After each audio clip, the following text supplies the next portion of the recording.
Makanya Nabi Muhammad ketika di padang pasir semua sahabat bingung nggak ada air, ya Nabi santai aja.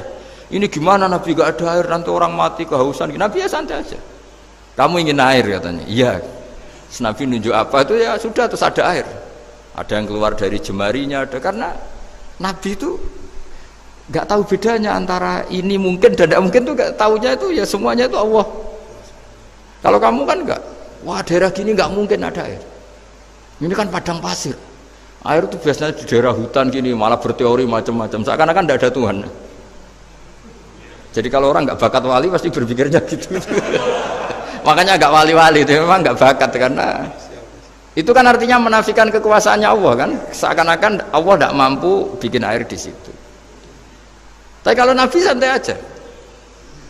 Makanya Nabi Ibrahim ketika mau dibakar ya santai aja. Menurut beliau api bisa apa? Jadi itu meskipun hukum adat itu ya selalu berjalan. Normalnya api yang membakar, di padang pasir normalnya ya nggak ada air, normalnya batu ya nggak mengeluarkan onta. Tapi kamu jangan terjebak oleh keseharian yang Anda lihat. Tetap di balik itu ada kekuasaannya Allah Subhanahu wa Ta'ala. Nah ini yang namanya iman.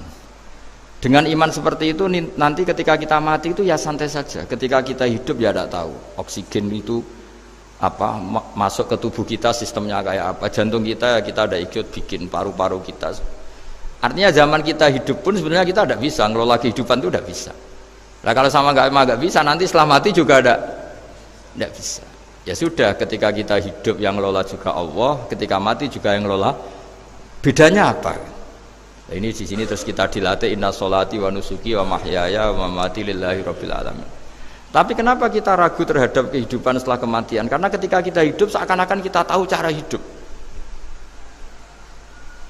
Makanya Allah itu tersinggung betul ketika ada orang merasa bisa ngelola cara hidupnya.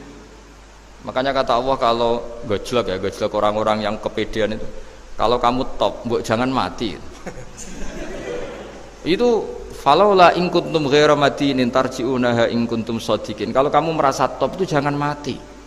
Di mana-mana mati itu tidak top.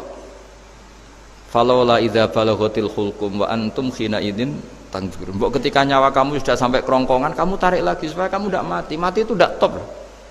Katanya kamu top kok mati. Jangan mati. Kalau top itu jangan mati, jangan miskin, jangan tua, jangan jadi jelek, pokoknya top terus gitu. Itu digojlok sama Allah. Tapi orang itu lupa bahwa nah ketika sehat begini kita seakan-akan ngelola kehidupan. Nah gara-gara merasa ngelola seakan-akan kalau mati lalu saya gimana ya kalau mati? Di kuburan ngapain? Terus kantornya gimana, kerjanya di mana? Ya udah usah begitu. Nah ini di sini pentingnya tauhid. Orang dilatih berpikir al-khalqul awal. Afa'ayina bil khalqil awal. Kalau dalam bahasa Yasin disebut kul yuhyihal ladzi ansha'aha awwala marrah. Jadi agama itu orang dilatih membayangkan pertama hubungan kita dengan Allah. Misalnya manusia pertama itu siapa? Adam.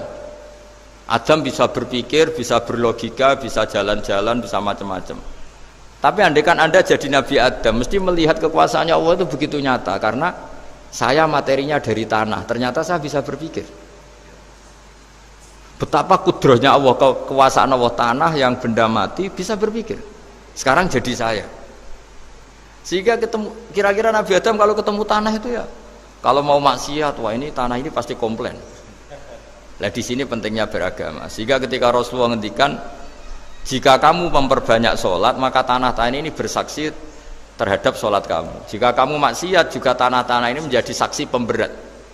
Itu kamu tidak jagal sama sekali, karena manusia pertama yang bernama Adam yang bisa berpikir itu materinya dari tanah. Jika kita tidak janggal ketika tanah disetatuskan bisa bersaksi. Tapi setelah kamu berpikir tanah itu bisa dicangkul, bisa dijadikan berhala, dijadikan kendi, dijadikan macam, seakan-akan tanah itu ya benda yang tidak penting. Tapi Nabi itu beda dengan kalian. Nabi tahu betul tanah ini makhluk Allah yang bisa berpikir. Sehingga Nabi yang ngendikan kalau kamu sholat sunat atau beribadah sebaiknya jangan di tempat yang sama, biar yang menyaksikan kamu sholat itu banyak. Kita mungkin kan masa bumi bisa bersaksi, Tapi andaikan Anda Nabi Adam itu tidak akan janggal seperti itu karena dia tahu materinya dari tanah dan ternyata jadi mata yang bisa melihat, jadi telinga yang bisa mendengar. Makanya Allah selalu mengingatkan, ingatlah al-khalqil awal, afai nabil khalqil awal. Karena khalqil awal ini yang menjadikan fitrah beragama yang baik. Sehingga ketika orang Yahudi bilang nggak mungkin Nabi Isa itu nggak anak zina, wong ibu kok tanpa bapak, anak kok hanya ada ibu tanpa bapak. Allah cara menjawab, inna masalah Isa indallahi kamasali Adam. Jika kamu protes ada Isa karena tanpa bapak, ya protes dengan Nabi Adam tanpa ibu tanpa bapak. Nah, ini diingatkan al-khalqil awal. Makanya Yasin bilang kul yuhyihalladzi ansha'aha awwala marrah. Awal marrah itu kamu harus berpikir ketika hubungan kamu sendiri dengan Allah zaman sebelum ada semua. Jadi misalnya alam raya ini, bumi sebesar ini, masa suatu saat terus hilang, hancur, nggak berbekas. Ingat saja, bumi ini mulai dulu ya nggak ada. Diadakan oleh kekuatan besar yang super ada, yaitu Allah Subhanahu Wa Taala. Nah di sini kenapa faham-faham ateis itu hilang di dunia? Meskipun ada itu karena saking mungkin kurang peradaban. Makanya guru-guru kita mulai zaman Nabi Adam sampai sekarang itu cara berpikir sederhana. Bumi ini kadung ada. Di mana-mana sesuatu yang ada pasti disebabkan yang lebih ada. Kan nggak mungkin bumi yang ada kemudian penciptanya itu udah ada. Itu kan ngajak goblok bareng gitu kira-kira gitu. Sok sesuatu yang ada disebabkan oleh sesuatu yang tiada. Maka guru-guru kita ngajari pertama sifat Allah itu wujud. Karena ini wujud super atau kausa prima, terus kiai bilang wajibil wujud. Wajibil wujud terjemahan bebasnya ya wujud super. Karena wujudnya Allah itu yang mempengaruhi ya semua alam raya ini, dia harus di depan. Masa yang menciptakan di belakang. Makanya terus disifati qadim. Qadim itu harus lebih dulu atau awal. Nah, makanya ketika Fir'aun ngaku Tuhan itu cara membatalkan Nabi Musa itu sederhana. Kalau kamu Tuhan, berarti baba kamu nggak ada Tuhan karena Tuhannya terlambat datang. Itu langsung, oh iya ya kalau, ya kan berarti babanya dia tanpa Tuhan kan Tuhannya baru kemarin, aktenya baru diurus, itu aktenya baru diurus itu Tuhannya. Makanya Fir'aun itu akhirnya Nabi Musa punya pengaruh besar di kalangan punggawa Fir'aun. Karena ketika debat terbuka itu punggawanya dengar. Akhirnya mereka iman sama Nabi Musa. Ini disebut wa qala rajulun mu'minun min ali fir'auna yaktumu imana. Banyak yang diam-diam ini iman karena logika Fir'aun jadi Tuhan itu nggak masuk akal. Yang benar adalah Tuhannya Nabi Musa. Nah orang-orang ini itu ya dibilang nggak loyal ya pokoknya dia iman. Dan dia juga yang ikut rapat. Besok Musa tangkap. Karena mereka sudah iman sama Musa terus sebelum eksekusi itu datang, ini datang ke Musa. Tadi malam saya ikut rapat, keputusannya Anda ditangkap mau dibunuh, jangan lari saja dulu kan. Jadi kan nggak bisa disebut pengkhianatan, kan ini orang baik. Jadi malamnya ikut rapat, besok Musa tangkap bunuh. Iya Nabi Musa paginya sebelum di itu, Musa saya tadi malam ikut rapat dan keputusannya Anda ditangkap dibunuh, kamu lari saja sekarang. Nah, kenapa iman? Karena logika yang dibangun Nabi Musa. Makanya ciri utama kebenaran itu bal naqdhifu bil haqqi 'alal batil fayadmaghuhu fa idza huwa zahid. Kebenaran sejati itu boleh diuji di mana saja.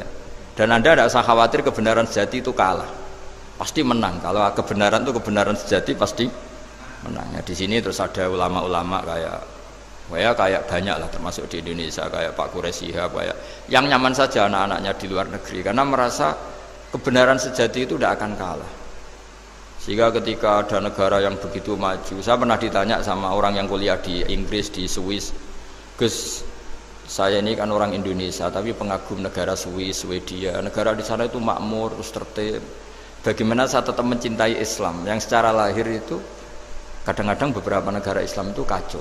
Ada seorang mahasiswa tanya gitu. Dia tanya cara ingat Allah.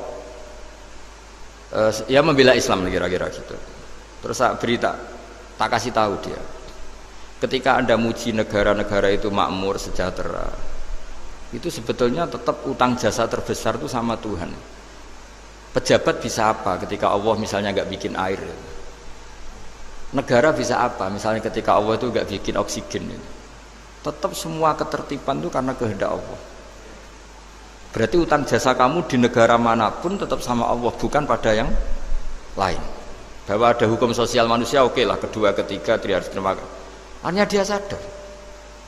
Nah masalahnya kita ketika di negara yang makmur gitu, pikiran kita oh, presidennya hebat, menterinya hebat, tata sosialnya hebat. Oke, nggak apa-apa, muji manusia itu nggak apa-apa. Tapi tetap itu semua di bawah muji Allah Subhanahu wa Ta'ala. Ada air begini ciptaan Allah, ada oksigen sehat ciptaannya Allah. Sehingga muji pertama itu kepada apa artinya kehebatan manusia ketika ada gempa besar, ada likuifaksi, ada macam-macam. Nah, maksud saya ngaji di sini ingat Allah itu dengan cara seperti itu. Sehingga ketika kita hidup di negara manapun ya utang jasa pertama pikiran kita sama Allah Subhanahu